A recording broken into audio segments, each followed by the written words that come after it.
through conquest. A leader not separate from the people, but elected by the people, from among the people. We, the people. This is a new idea, an American idea. The idea of a president.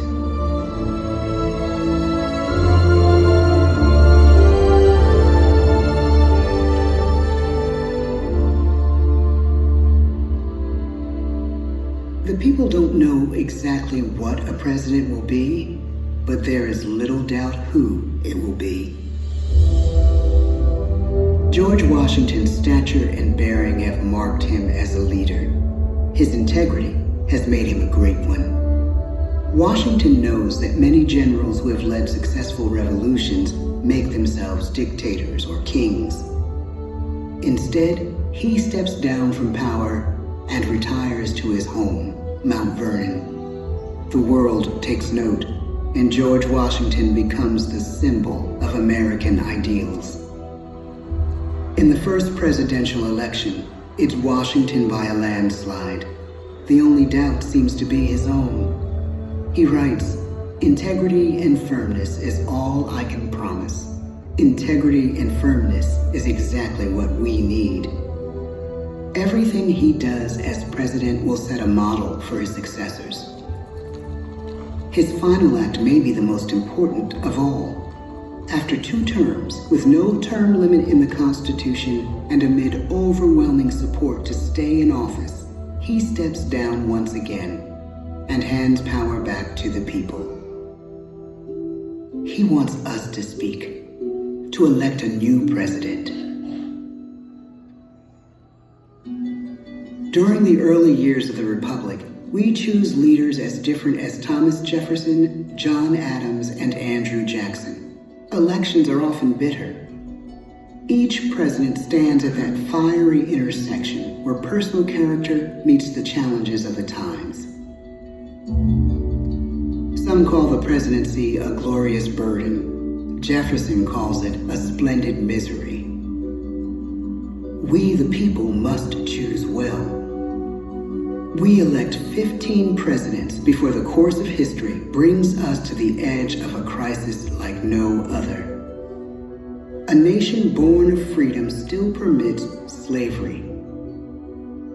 As the country pushes west, will new states be slave or free? The question produces bitter conflict. The issue rocks the election of 1860 and brings Abraham Lincoln onto the national stage.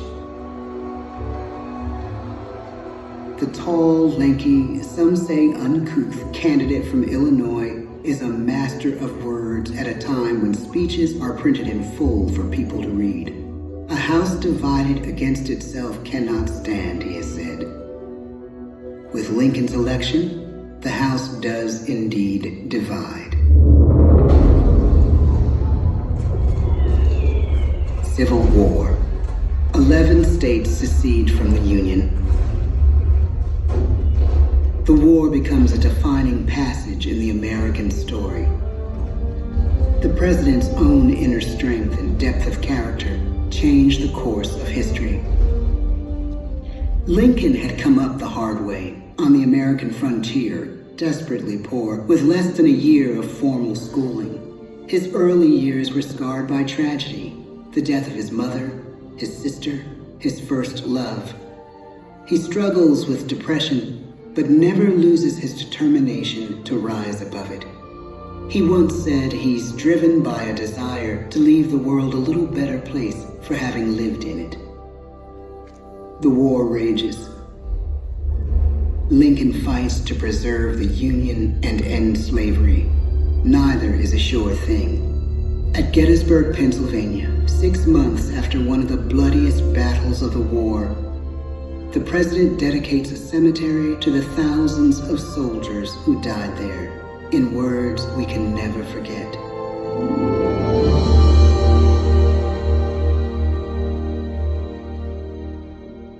"Fourscore-and-7 years ago, our fathers brought forth on this continent a new nation, conceived in liberty and dedicated to the proposition that all men are created equal. Now we are engaged in a great civil war, testing whether that nation or any nation, so conceived and so dedicated, can long endure. We are met on a great battlefield of that war. We have come to dedicate a portion of that field as a final resting place for those who here gave their lives, that that nation might live. It is altogether fitting and proper that we should do this. But in a larger sense, we cannot dedicate, we cannot consecrate, we cannot hallow this ground. The brave men, living and dead, who struggled here, have consecrated it far above our poor power to add or detract. The world will little note, nor long remember what we say here, but it can never forget what they did here. It is for us, the living, rather, to be dedicated here to the unfinished work which they who fought here have thus far so nobly advanced.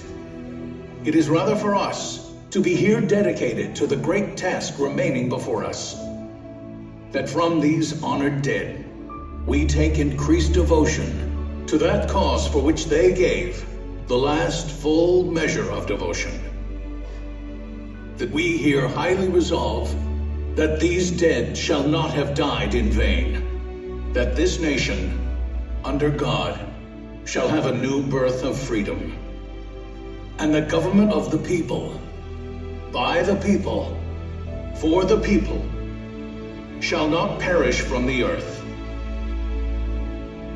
The blood of over 500,000 Americans is spilled in this Civil War.